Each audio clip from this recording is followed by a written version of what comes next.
Hi, this is John Schlitt of Petra, and you're listening to Nothing Shocking Podcast.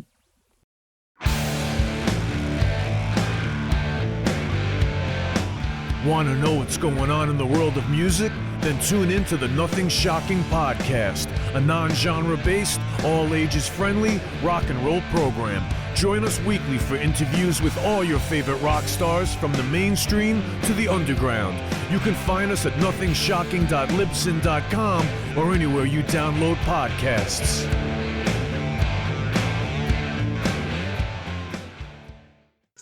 We're putting the band back together. The numbers all go to 11. I'm talking about bands that rock. Led Zeppelin. What about Sabbath? AC/DC. Motorhead. Does that mean it's louder? Is it any louder? Well, it's one louder, isn't it? We're not worthy! We're not worthy! Why don't you just make 10 louder and make 10 be the top number and make that a little louder? These go to 11. I get up off the ground and raise my head. Days like this, think I should be dead. One for Satan, two for me. Let's cheat the devil, it's fun, don't you agree? Welcome to the Nothing Shocking Podcast. I'm your co-host, Jeff Untied, and with me in Dog Bowl Studios is Coach Nez. You can find the Nothing Shocking Podcast on Libsyn or any podcatchers. Like our Facebook page or follow us on Twitter at NoShockPod. You can also find the Nothing Shocking Podcast on Rock Rage Radio every Sunday morning at 7 a.m. Central Time. Our sponsor is Ragged Records, located in downtown Rock Island, Illinois, and downtown Davenport, Iowa. We'd like to thank the Hong Kong Sleeper for allowing us to use their music for our intro and bumper ending. Tonight's guest is John Schlitt of Petra. Yeah, he's promoting his 2020 released solo album, Go. Yeah, it's a great album. You got to check it out. It flew under the radar under the pandemic, but we're excited about it. It's a great album. Check it out. Yeah, so some of you might not even realize that album was released. So, hey, if you haven't figured out that John Schlitt has another solo album that was released in 2020, go check it out. Yeah. Let's get to that interview. All right, good night. Good night.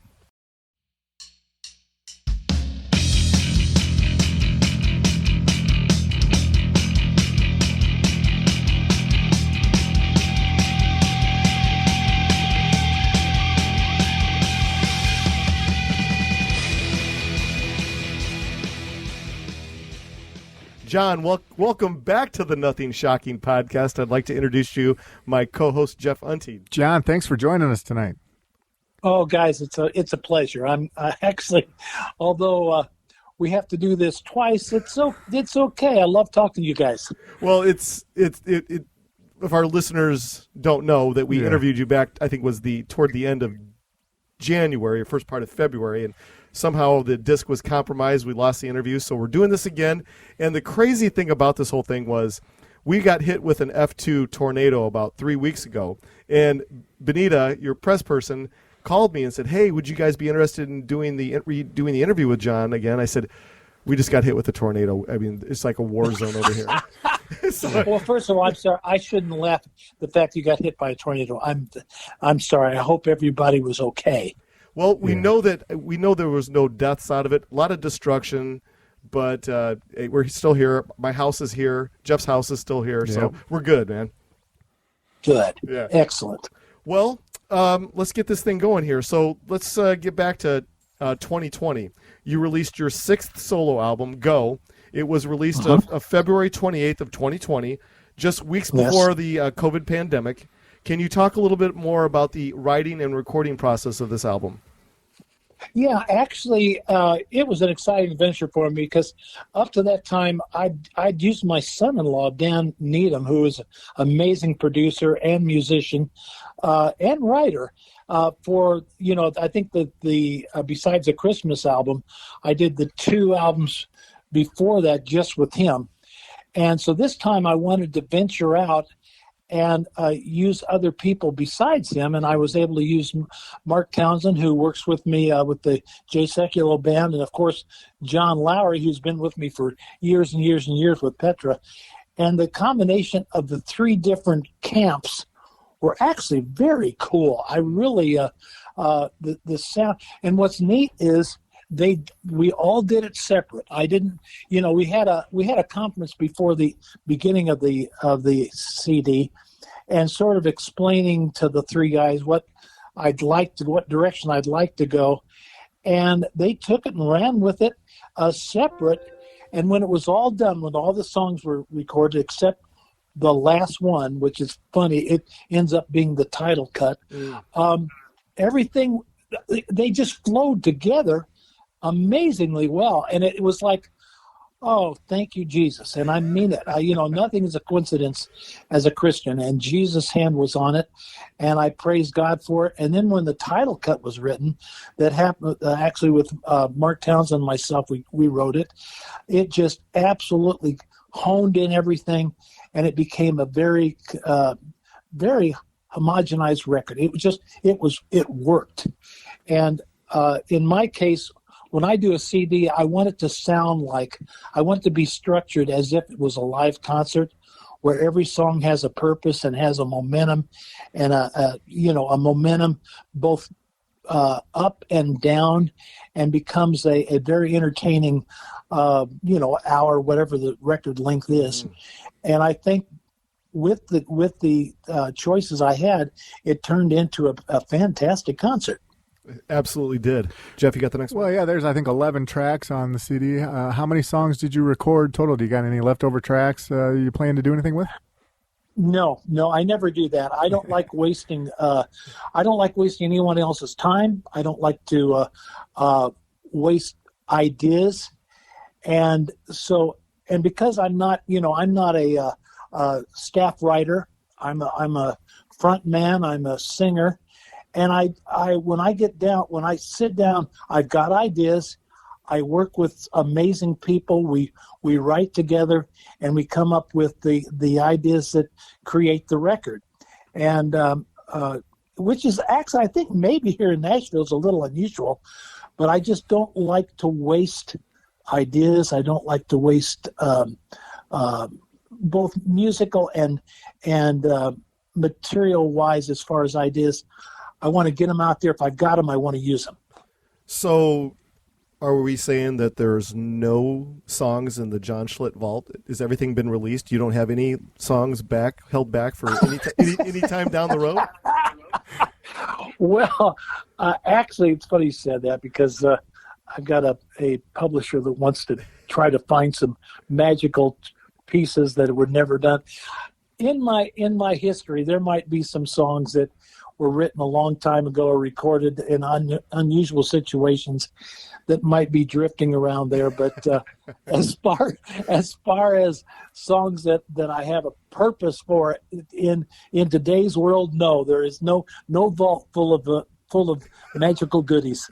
Fair enough. Well, Time Keeps Rolling is my favorite track on Go. It gives me that. Yes. It gives me that prog rock feel to it. Is there a story behind the writing and recording of that track? I think it says it all right there. As I get older, what's neat for me is a lot of people they don't know.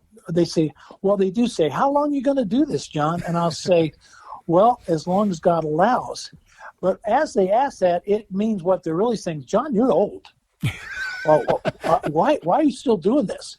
And they're right. I am, and I have to, as an older man, I've got to think about my past, what I've done, how much time do I have ahead of me. And so, it was a song basically saying time keeps rolling. And one of the lines is basically, the older you get, the faster it flows, and that is something that as you get older, you're going to find out that, man, Christmas comes really faster than it used to, And so that song, I think, was just one of those things I wanted to talk about. And it was a cool song. I really enjoyed it a lot. Oh, it's a fantastic track. Yeah, man. Take It Higher is a pretty good rocker that I like too. Do you have a story behind that one? I love that. That was Dan and I. And,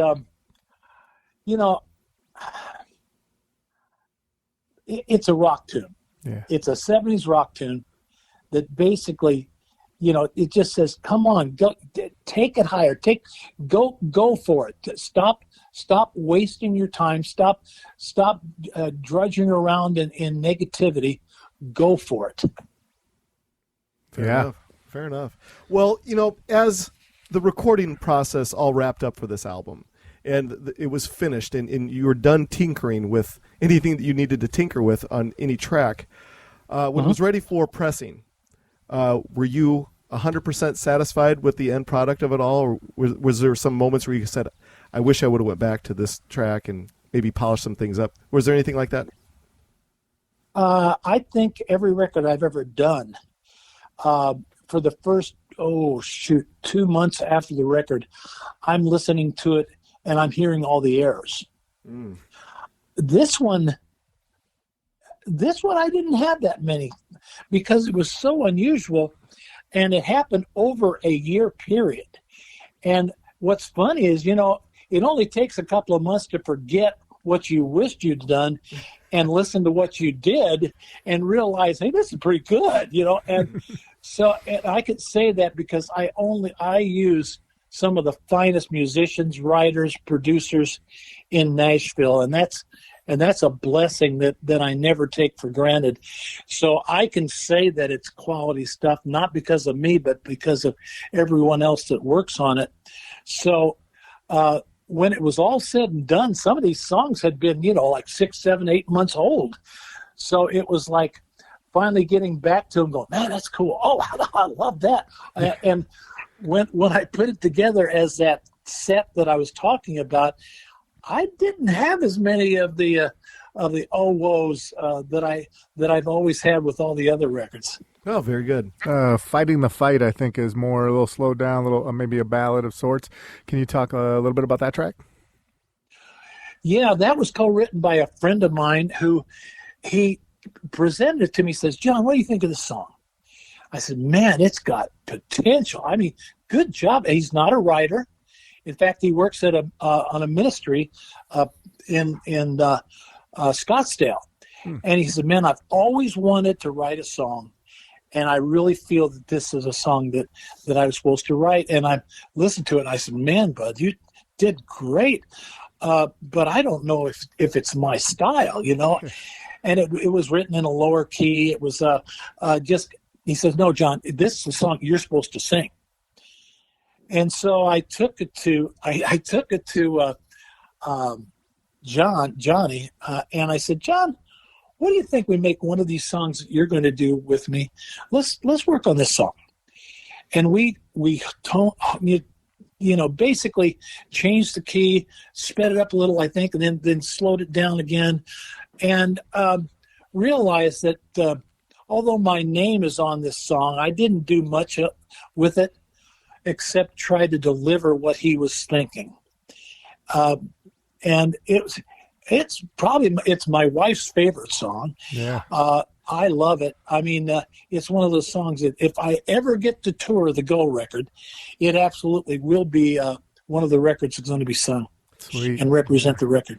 Well, that leads to the next question. With the album being released right before the COVID pandemic, what were the touring plans to support that album? Well, I was going to basically get together a band that could deliver this record the way it needed to be. As you guys listen to it, it's not an easy record to do. But I already had I think the guys that were going to work together with me. I was going to try my best to deliver this record finally the way it deserved, along with the greater cause. Those two records especially were going to be represented well. And along comes COVID, and pretty much everything that record it really never even got to be represented, except for the fans that did the advance ordering and saw it on Facebook and ordered over the internet. And the reaction was just so rewarding, because on greater cause, I really loved that record, and I thought, man, am I going to be able to match it, this next one? And I think I not only matched it, but I passed it which I'm really excited about. The only thing I'm not excited is really not that many people have ever heard it, only because of folks like you, and we get to talk about it. I always say, as a little bit of a joke, it's the oldest new record I've ever had. Fair enough. Well said. Well, as you look at your songwriting from the beginnings to the present time, how do you feel your songwriting has evolved, and do you feel as though that your songwriting has matured more so than it has in the past, or is it just kind of like a status quo for you? It's business as usual. Well, I think, we learn by experience. And so I hope to say that that as I've grown and had more possibilities of writing and had different people I've written with, I hope that I've matured and gotten better. Although I'll tell you, the songs that I've written, not that there's many, have not, the first one I ever got a chance to write with Petra, I co-wrote, called Just Reach Out, and it was a number one. And then when Shake came in, my first solo record, that was an amazing record. And not necessarily, and that was a culmination of a lot of ideas I had for such a long time and never got to sing about or write about, because let's face it, Petra had a lot of great writers already. Mm-hmm. And they didn't need another Indian in there trying to, put his ideas on top of everyone else's. My position with Petra, I always felt, was be that front man who delivers the songs the way they're supposed to be delivered and sings them in the studio the way they need to be sung. So when my first solo record came out, it gave me a chance to sing about a lot of different ideas that I wanted to talk about live, that maybe Petra wasn't covering the way I would like to. And, as time went on, Unfit for Swine, that record, actually, there was some, I really felt good about that record as far as writing.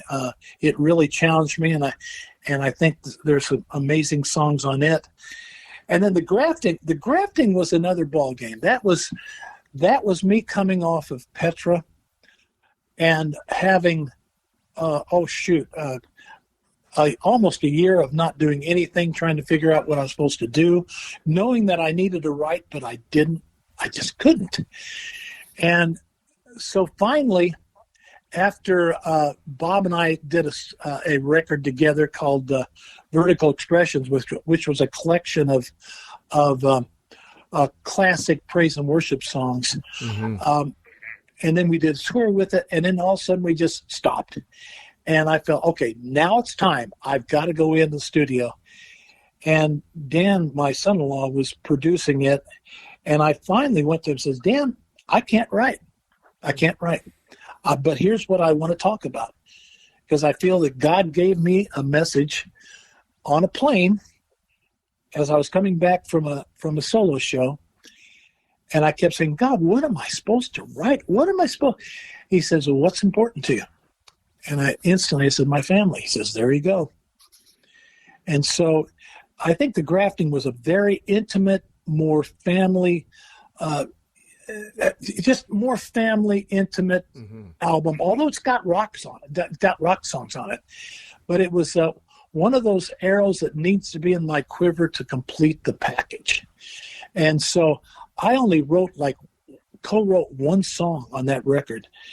So it was a step back, but that's after retiring from Petra for a year and doing praise and worship. There was that slow time where I just needed to take a breath and go back and say, let's get started, but how do I, and only by the grace of God giving me Dan and all his buddies that are amazing writers and listening to my ideas who came through in flying colors, and which got me back on the road as a solo artist. And people going, I like the grafting, but I really would like to hear a rock record. And it was like, okay, I'm back in the groove here. And that's when we started writing back again into the sort of the rock scene. And I'm telling you the history of my life here, man. One simple question, and you can't stop me from talking. It's fantastic. All right. But how about your album covers? The Go album is a little bit different than most of the previous solo ones, where instead of like a close up of your face or something, there's a picture of a car, fittingly in a Go moment. Can you talk a little bit about that, the creation of that? How involved do you get with the album covers? Well, I got really involved after I showed my sons what we were thinking as far as the next album cover. They looked at us and said, "No, Dad, we're tired of your boring front covers. We're in charge. We're going to do this." And so my two oldest sons basically flew me out to Scottsdale, Arizona, where they're stationed, and they own a car dealership. Nice. And they have a production team that does their advertising, and they said, "We're going to do this front cover." I said, "Well, okay, guys, try it out." And what they came up with was what you see on the album cover, and it's had more more positive input than any album cover I've had until then. Oh, very cool. As we look at your solo career body of work, do you have an album that you feel exceeded your expectations? And then on the flip side, do you have an album in your library of solo material that you feel like you really wish you could have a redo on? Well, I would say it's funny because you're going to hear this. I would say Shake. Probably Shake was the most satisfying, although I'll have to say Go is right there tied with it. Mm-hmm. But Shake was higher, it went up to like number 2 in Billboard or in the Christian rock category type thing. But that was back when Petra was still hot, and it was easier for the record company to work on. Now, with Go, I'm my own record company, and I'm terrible at it, so it never even gets a chance. So I would say the first one and the last one are absolutely thrilling to me. And then I will say that the grafting, I'm not sure of even now. No, I take it back. The grafting, I wouldn't change a thing. Maybe Unfit for Swine, I would never allow the cover. I would have changed the title. But other than that, I think all of them I've been pleased with one way or another. Oh, nice. Fair enough. I think we talked a little bit about Jekyll and Hyde, the 2000, what is that, 2005? I don't know. Doesn't matter. Jekyll and Hyde. It would be, no, I think it was 2004, isn't it? Yeah. But what was neat about that album is you guys released 2 versions. You guys had, the American normal version, then you had the Spanish version. Can you talk a little bit about that decision to do in Spanish? And do you speak Spanish or is that, do you have to learn it? No, I wish I did. We have a gig in Mexico City in June, and I'm going, how am I going to do that? Come on. But anyway, Jekyll and Hyde was a fun record. Yeah. It was the second record of a deal with Impop Records, and their first, and they were a bunch of young guys, basically, and they knew it all, and they did. I mean, they were young, they were happening, they were doing their thing. And the first record they decided that we needed to do was another praise and worship album called Revival. And our gut was saying, no, not yet. We need to do probably another rocker. No, we know what we're doing. Here's a producer we're going to use, and you guys just stay out of the way because we know what we're going to do. And Bob goes, oh, okay. And we both go, all right, if that's so, which thing? Okay, you're the label. Go for it.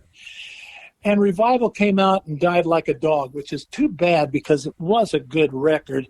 And we got along well with the producers. The label worked hard on their idea. It just didn't work. And so the next record, they said, you know what, Bob, you do what you do. It was like, maybe we don't know it that well. Maybe we're not quite sure what you guys are about after all. So that was a record where Bob goes, good. And he just let it loose. Yeah. And I mean, he played like a madman. The songs were great. He actually produced my vocals, which is the first time, and I think only time he ever produced me. And so it was sort of very, very much a team effort, especially Bob and I. And we finished it. We couldn't have rocked it more. That's what I'm saying. It's like we couldn't have done more for that record. And so as we did it, we're going, you know what? Petra Praise 1 was in Spanish, and it did amazing in South and Central America. And those people have always been very fanatical with Petra. I mean, it's been so much fun whenever we get a chance to play anywhere in South and Central America. So I said, you know what? These guys would like this album, so let's do it Spanish first. I said, and the record company goes, okay, as long as it doesn't cost too much. And I said, well, it won't cost that much. Just let's do it. And because I had done the Petra Praise 1, or better known as Rock Cries Out, in Spanish, I actually had learned a little bit about the vowels, and I'd learned a little bit about how to sing Spanish. And so it didn't take nearly as long to do this album as it did the Rock Cries Out. So in fact, I was rather surprised. We actually had a team of translators this time. It was a husband and wife team, and one sat next to Bob in the studio, and then one sat right next to me in the sound booth. And we'd have to go, word by word, line by line, until not only did I sing it right, sing it on tune, but I pronounced it right. And you would not believe some of the, it was like every time I sang, that's exactly what he said. No, you've got to do da-da-da. I'm going, that's what I've been doing. No, you don't. I mean, over and over. And finally, somehow I accidentally sang it right. And they go, yes, there, good. I go, Bob, you did record that, right? Yeah.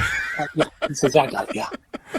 So it was one of those, we really felt like this was the next shot in the arm. Finally, the label's letting us do what we do, and they're a good bunch, so it should be done well. And lo and behold, I mean, we toured that record heavy duty in 2004, and then 2005 came along, and nobody could care less about Petra in the industry. Yeah. And that's when we said, okay, it's time to retire. We can't do better than this. Nobody wants it. So, our time is come and gone. So praise God. And that's when we said, okay, we're going to do a farewell tour just to thank the fans for sticking with us for so long, the ones that wanted to come and see us. And man, that tour ended up being a pretty exciting tour. Although I will say that most of the time we spent more time signing autographs afterwards and listening to testimonies than we did the concert itself. But that's really what the tour was designed to do. It was designed to, sit down and say thank you, everybody who still believed in Petra and used our ministry, and it just was a beautiful time. That tour was very cool. It allowed us to do a live concert, for this version of Petra, and it was fun. Well, that leads to the next question, and you kind of answered it, but I'm going to ask it anyway. But most of your fans identify you as the voice of Petra, and when 2006 came around and Petra called it quits, for you and the rest of the band, and you talked about the last tour, but was it a hard pill for you guys to swallow to say, hey, this is it, it's over?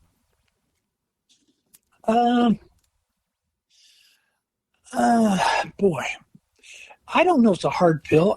We were it was one of the things you really didn't want to let go because you've been doing it for 20, in my case, 20 years, and Bob's case, 30. But after a while, it was like, no, okay, let's see what's next. I was not excited about it because how do you match a Petra career? Yeah, exactly. It just. But I knew that we knew it was God's plan. We knew that it wasn't right for us to keep trying to ride excuse the expression, a dead horse, not the Petras, just the momentum that wasn't allowed. It felt like we were, pushing a train rather than riding it. And that's no fun. And it's, so it's where, if you don't want us, I guess we're just not going to be there. That's cool, and it was disheartening for the ministry of Petra. And I thought it was not cool to drag the name in the mud. How to put it? I just didn't want to carry on if it was not our time anymore. And so it was disappointing, but not one of those things where, we shouldn't be doing this. Absolutely, we know we should. Oh, fair enough. Yeah, well, I always have felt that Petra was the benchmark for Christian rock music. Did you and the rest of the band kind of feel like that was the band's mission to be the voice of Christian rock music? No. Our mission was to be a heavy-duty Christian band that had a positive message for Christ. Yes, we absolutely felt that it was our responsibility to be a Christian band. But what that meant to us is that we're using an amazing tool called rock and roll, which is an exciting music form, and we're singing about the most exciting subject in the history of mankind, Jesus Christ. And we always felt that our competition wasn't our fellow Christian bands because they were doing the same thing, God bless them. We just always felt that our the folks that we needed to compete against were the secular bands that were spewing their philosophies, their ideas of what was right and wrong, and we were using the same music style to bring across our message. And so I never had time to think about, we're the because there was Degarmon Key, Whiteheart, Mine Lefebvre. Then we had DZ Talk, the next generation, and they were all doing the same thing. So for us to say, we're the cutting edge, just never thought about it. Yeah, fair enough. Yeah. Jeff, do you have the next one? Or you want me to take this one? Well, I mean, I guess this is more of a little bit of a reminisce. So back in 86, 87, 88 time frame, I was in high school, and I remember going with a girl that I was dating at the time. Said, "Hey, you want to go see Petra in concert at the Palmer Auditorium?" And I'm like, well, I don't know that band, but yeah, I'll go. And and not to say it changed my life, but it just, it opened my eyes to the Christian rock genre. Also, just a great concert. I just remember it was a lot of fun. But can you talk about those early days, early concerts? Like, what was life like when you joined Petra? Oh, it's fantastic. My history is actually I developed my music style in the mainstream media. The mainstream concert avenue with Head East, and I learned my trade with them as far as being a front man in the rock system, but it also almost cost me my life. And I just figured after I got fired from them for being a drugged out alcoholic, I figured I'd never sing again. Yeah. When I became a Christian, I said, okay. For a while, I was one of those guys that going, oh my gosh, all rock is from hell, and this kind of stuff. I mean, I was disgusting, but I learned. And as I got to be something other than a baby Christian, I realized that this was, and I'll tell you what, also, I got a copy of a Petra record going, this is amazing. And so, although I knew about Petra and about Christian rock now because I'd heard Petra, I figured that would never happen again. It was too late for me. But lo and behold, as typical, you never know what God's got in store. So when I was able to go back on the road and play everywhere that I had played with Head East, but usually in front of bigger crowds, and have a message that was not about me, but about, my God. Oh my gosh, what a thrill. Yeah. I will say that I was a little surprised because I figured we'd get kickback, pushback by the mainstream media because, they don't want to hear about Jesus that much. But I figured that the church would be, welcoming us with open arms. And it was just the reverse. I mean, the mainstream going, yeah, he's a pretty good guy, pretty good band. Don't necessarily agree with their message, but they're a good band. And the church is going, they're from hell, they're from hell, they're from hell. So it freaked me out. Yeah. And now when I say the church, I do not mean by any means all of them, but it seemed like the few that felt that were very loud and a lot of times very influential. So it was a surprise to me. Because when I heard Petra, I was absolutely blessed, and I just thought, wow, this is the coolest thing God's ever allowed. So, so in the beginning, it was, oh my gosh, it was like, thank you, Jesus, for a second chance. And I'll be honest, it was that way for all 20 years. Actually now 50, but I wasn't part of it for that whole 50. But it's just has always been, thank you, Jesus, for a second chance. Oh, very good.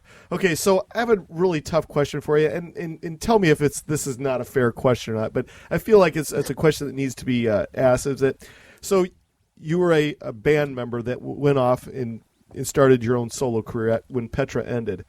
After you've been a part of a band and as a solo artist, how do you view yourself? Do you view yourself as the band member that became a solo artist, or do you always feel like you had that solo artist in you that joined a band? Do you understand what I'm trying to say? Yeah, well, that's a good question. No, I will be totally honest. I was always a band member. Like I said before, when I was with Petra, I didn't try to write. I didn't get behind the board.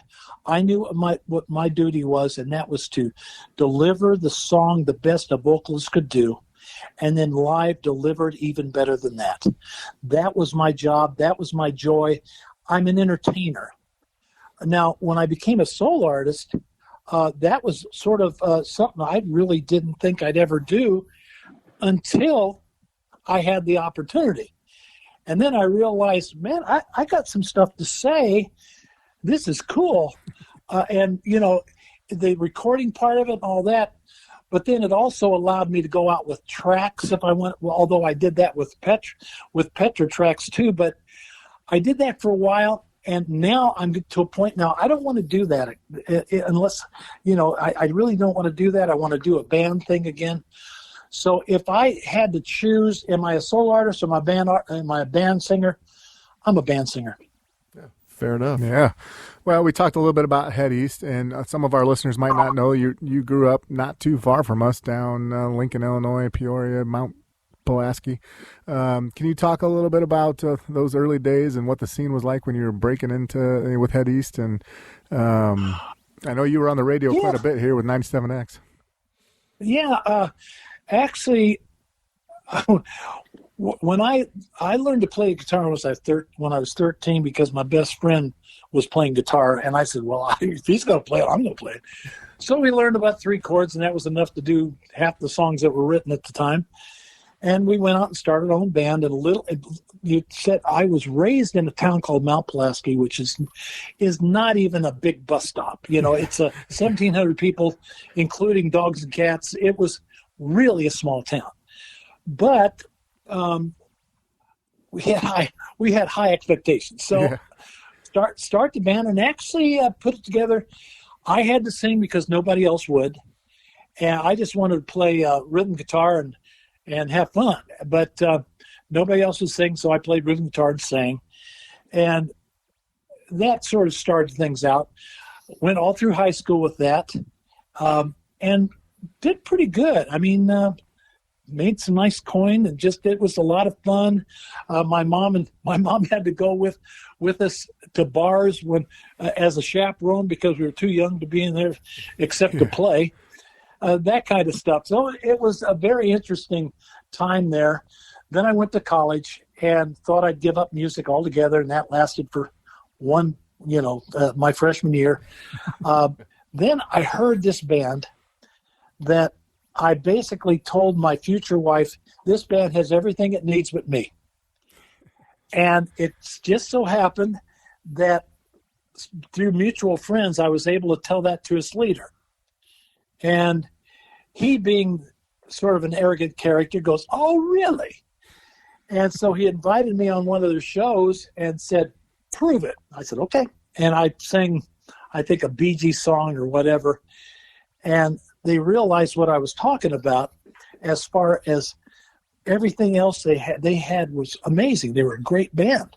They just didn't have that high singer that could sing with power. And make a long story short, I was with them through that summer between my freshman and sophomore year, and we went from a sock hop band to one of the biggest college bar bands in that part of the country. And because of that, I almost flunked out of school my sophomore year. Had to quit the band twice. Finally quit until I finished getting my degree, because that's the only thing my parents ever asked me to do, and that was to get a degree. Didn't care what it was, just get a degree. So I did, and the day I took my last final exam, I went back on stage with them, and we had to rebuild a little bit, and then we started writing our own stuff, and I think about 2 years later, we did our own record called Flat as a Pancake, and it's now a classic with the song called Never Been Any Reason. And it was done for how much? It was $13,000. Oh, wow. And that included 2,000 copies of the album that we were going to use as albums to send to record companies to see if we could get a deal. And what happened was it ended up getting played on two of the biggest FM stations in the Midwest, and the record companies came to us. So it truly was a musician's American dream. Nice. Oh, very cool. So when you joined Petra, you kind of, I guess, maybe brought your game up vocally, and you were very cutting edge at the time. I've even heard people refer to you as the Robert Plant of Christian rock music. Can you tell us a little bit about, maybe the influence? Did Robert Plant have any influence on you at all as far as vocally? I'll tell you what, loved their first album. Mm-hmm. Loved their first album. Of course, we sang Stairway to Heaven through, in my bar days. I don't know if they were influential. I don't know if I really listen. My influence was bands that have fantastic harmony. And that could be anybody Led Zeppelin didn't have much harmony, but yeah, they had amazing lead singer, and not many people could do it. I could. So it's one of those things where the band could play from Led Zeppelin to Crosby, Stills and Nash and Young to the Rolling Stones to, you name it, we could play it. And I was pretty excited about that because my contribution was I could sing those parts.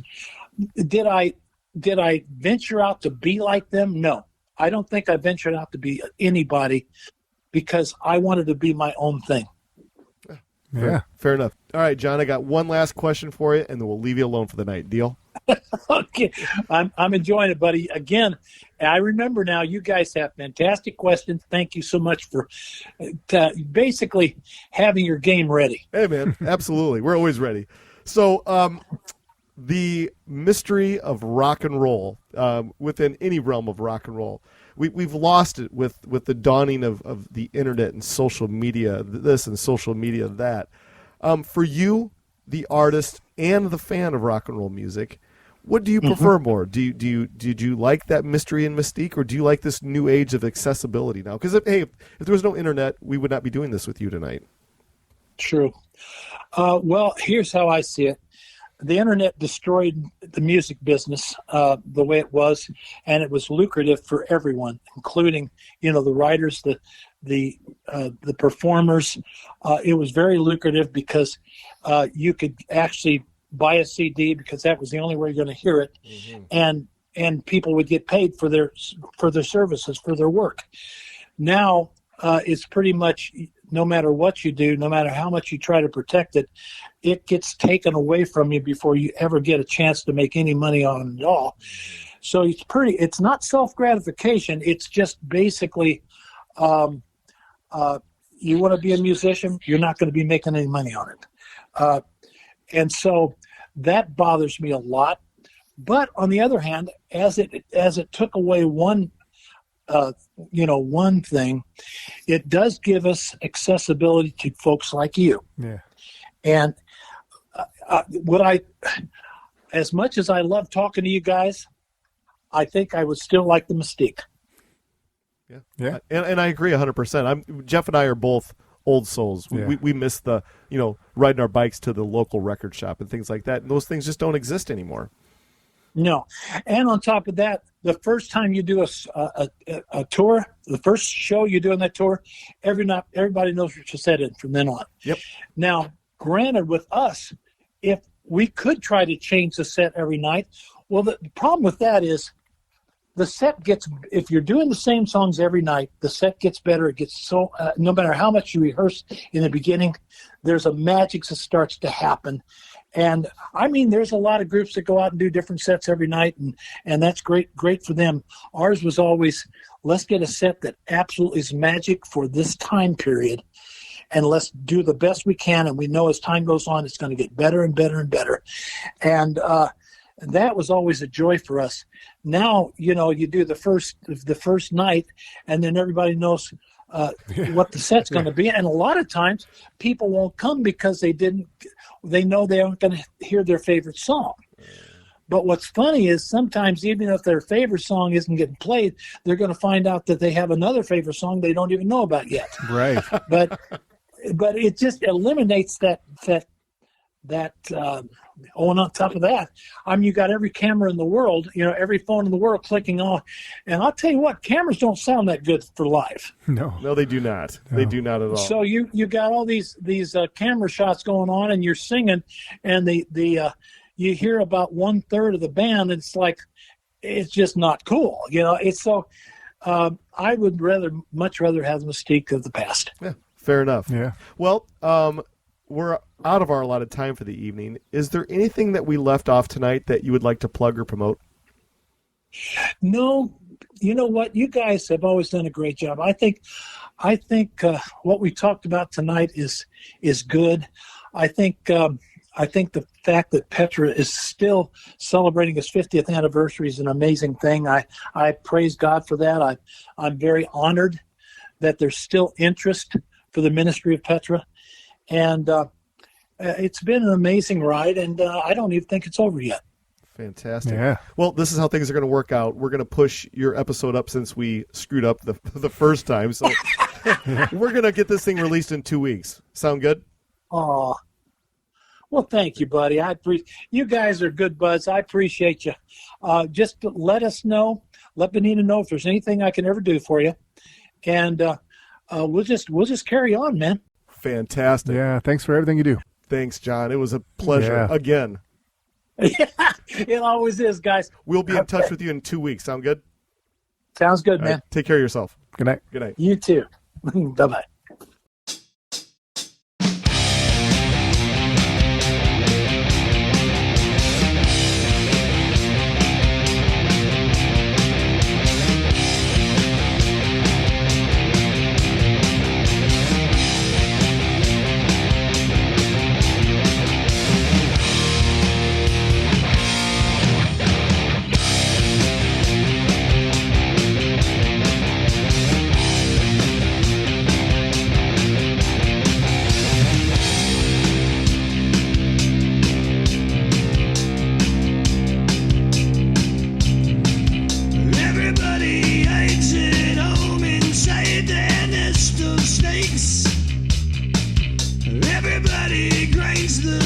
road and makes their own mistakes. Hide in the headlights, fight the grip of fear. You can make your dreams come true, but you just can't do it here.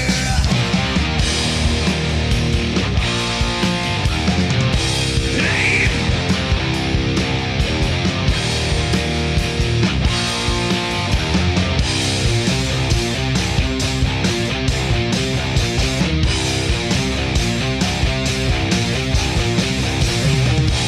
Everybody eyes the gun and screams inside their head. Everybody bites their tongue and pays their bills instead.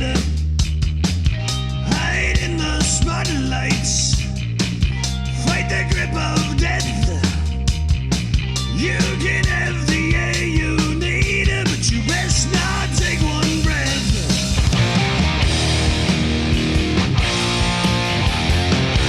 Hey.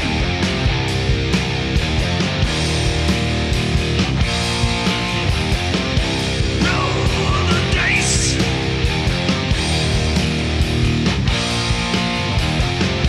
Take your chances.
Everybody knows the game is fixed, there is no prize. Everybody pulls the plug and says their last goodbyes. Move to the sunshine, fight the grip of nights. If they ever take from